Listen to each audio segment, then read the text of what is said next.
Welcome in another video. और यार आज की वीडियो में जो हम कॉन्टैक्ट टैप कर रहे थे हमने उसको बेसिकली पिछली वीडियो में कम्प्लीटली फिनिश कर दिया था। और आज की वीडियो में हम ट्राई करेंगे कि उस कॉन्टैक्ट ऐप को हम कॉन्टेक्स्ट एपीआई के थ्रू सेटअप करें। तो चलिए चलते हैं। तो ये सारे हमारे फंक्शंस हैं यार, और जो भी स्टेट्स हैं जो भी फंक्शंस हैं उन सभी को अभी हम प्रॉप्स के थ्रू उनके चिल्ड्रंस को पास कर रहे हैं। तो हमने देखा था यार कॉन्टेक्स्ट एपीआई क्या होती है, कि वो हमारे ऐप के चारों तरफ एक ऐसा रीजन बना देती है जहां पे हम चीजों को रख सकते हैं, और वो चीजें उस रीजन के अंदर जितनी भी चाइल्ड्स हैं वो सभी एक्सेस कर सकते हैं। तो हमें प्रॉप्स को इधर से उधर पास करने की जरूरत नहीं पड़ती। तो चलिए हम कॉन्टेक्स्ट का सेटअप करते हैं। तो फर्स्ट स्टेप क्या था कि हमको एक कॉन्टेक्स्ट की फाइल बनानी पड़ती थी। तो मैं अभी यहाँ पे एक सिंपल फाइल बना रहा हूँ, let's say contact app context dot JSX. Context बनाने के लिए हमको रिएक्ट से यार कुछ इंपोर्ट करना पड़ेगा। हम क्रिएट कॉन्टेक्स्ट फंक्शन को इंपोर्ट कर रहे हैं और यहाँ पे हमको कॉन्टेक्स्ट का नेम देना होता है। तो बेसिकली हम सेम नेम लेते हैं जो कि फाइल का नेम है। ये गुड प्रैक्टिस होती है बट इट्स नॉट मैंडेटरी। और उसके बाद हम इस फंक्शन को कॉल करेंगे और यहाँ पे हमको इसकी इनिशियल वैल्यू देनी होती है। तो अभी के लिए मैंने नल दे दिया है। अभी इस कॉन्टेक्स्ट के अंदर कुछ भी इनक्लोज नहीं है, तो मैंने इसको यहाँ से एक्सपोर्ट कर दिया है ताकि मैं इसको इंपोर्ट करके इसके अंदर चिल्ड्रंस को इनक्लोज कर पाऊं।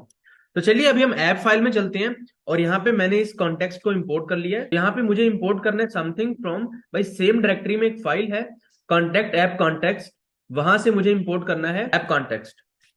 अब मैं चाहता हूं कि इस ऐप के अंदर जितने भी चिल्ड्रंस हैं यार वो सभी उस कॉन्टेक्स्ट को यूज कर पाए। तो इस पूरे के पूरे ऐप को हम कॉन्टेक्स्ट के प्रोवाइडर के अंदर रैप कर देंगे। डॉट प्रोवाइडर, ये यहां से ओपन हो रहा है और ये जो प्रोवाइडर है ये यहाँ पे क्लोज हो रहा है। तो अब ये सारे के सारे कंपोनेंट्स मेरी इस कॉन्टेक्स्ट के पास जो भी वैल्यू है उन सभी को यूज कर सकते हैं। हमने सारे के सारे कॉन्टेक्ट्स और ऐड कॉन्टेक्ट और डिलीट कॉन्टेक्ट, ये दोनों के दोनों फंक्शन ये सारे हमने कॉन्टेक्स्ट में प्रोवाइड करा दिए।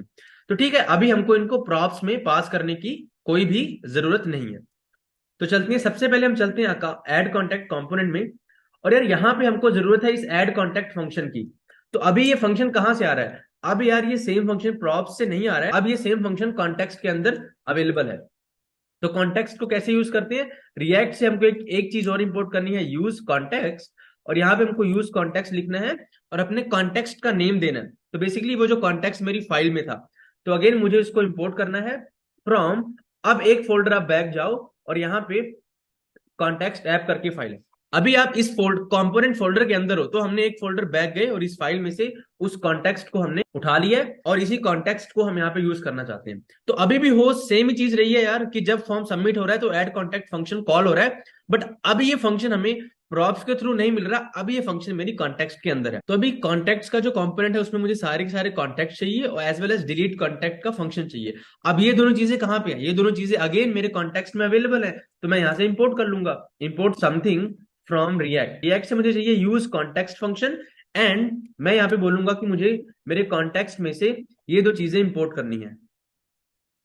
तो इनको मैं यहां पे रख दूंगा। अब हमारे पास कोई भी प्रॉप्स नहीं आ रही है अगेन, बट यूज कॉन्टेक्स्ट में अपने कॉन्टेक्स्ट का नाम हमें देना पड़ेगा। अभी हम किस फोल्डर में? कंपोनेंट्स में। तो हम इंपोर्ट करेंगे समथिंग। हम एक फोल्डर बैक जाएंगे, इस वाली फाइल के अंदर जाएंगे और यहां से हम इसको कॉन्टेक्स्ट को उठाएंगे और यहाँ पे प्रोवाइड करा देंगे। तो अभी भी सेम काम हो रहा है। कॉन्टेक्ट का जो कंपोनेंट है वो सारे के सारे कॉन्टेक्ट ले रहा है, उन पे मैप करा रहा है और डिलीट कॉन्टेक्ट फंक्शन को पास कर रहा है। बट अब ये दोनों हमारे कॉन्टेक्स्ट के थ्रू आ रहे हैं। तो ठीक है, पहले क्या हो रहा था यार कि जो डिलीट कॉन्टेक्ट का फंक्शन था वो ऐप ने कॉन्टेक्ट्स को दिया था और कॉन्टेक्ट ने उसको आगे फॉरवर्ड कर दिया था कॉन्टेक्ट कार्ड को। अब इस चीज की जरूरत नहीं है, अभी हमें प्रॉप्स की ड्रिलिंग नहीं करनी है। अब हमें यहाँ पे इस फंक्शन की कोई जरूरत नहीं है। तो जो कॉन्टेक्ट कार्ड का जो कंपोनेंट है, यहाँ पे हम इस डिलीट फंक्शन को डायरेक्टली कॉन्टेक्स्ट के थ्रू ले सकते हैं, इसको प्रॉप्स के थ्रू पास करने की जरूरत नहीं है। तो ठीक है, मैं क्या बोलूंगा, कॉन्स्ट ये मुझे चाहिए कहां से? यूज कॉन्टेक्स्ट, रिएक्ट से इंपोर्ट कर लो और यहाँ पे मुझे अपने कॉन्टेक्स्ट का नेम, कॉन्टेक्स्ट का जो है नेम देना है। तो something from one folder back, यहाँ पे हमारे पास एक कॉन्टेक्स्ट है और इस कॉन्टेक्स्ट में से मैं उस फंक्शन को, डिलीट कॉन्टेक्ट फंक्शन को यूज करना चाहता हूं। तो चलिए अभी हमारी चीजें एकदम सही हो गई हैं यार। अब ये सिर्फ नेम, फोन, इंडेक्स और की दे रहा है और जो डिलीट कॉन्टेक्ट फंक्शन है वो डायरेक्टली हम कॉन्टेक्ट से ले रहे हैं। तो अब कहीं भी कोई भी किसी को प्रॉप्स नहीं दे रहा है। तो अगर मैं आपको रन करके दिखाऊं npm run dev, देखिए आउटपुट हमारा अभी भी सेम है, हम कॉन्टेक्ट्स को ऐड कर पा रहे हैं, हम कॉन्टेक्ट्स को डिलीट कर पा रहे हैं, सब कुछ चल रहा है। तो आई होप गाइस आपको समझ आया होगा यार कि कैसे हम एक सिंपल सा एप्लीकेशन बना सकते हैं विद द हेल्प ऑफ, जिसमें हम इंफॉर्मेशन को ऐड और डिलीट कर सकते हैं, एज वेल एज हम कैसे प्रॉप्स को हटा के उसको हम कॉन्टेक्स्ट एपीआई से सेटअप कर सकते हैं ताकि हमको प्रॉप्स ड्रिलिंग ना करनी पड़े। सो आज की वीडियो के लिए इतना ही, मिलते हैं नेक्स्ट वीडियो में यार। आने वाली वीडियोस में हम काफी सारे न्यू कॉन्सेप्ट्स को सीखेंगे, but make sure you subscribe the channel and hit the like button.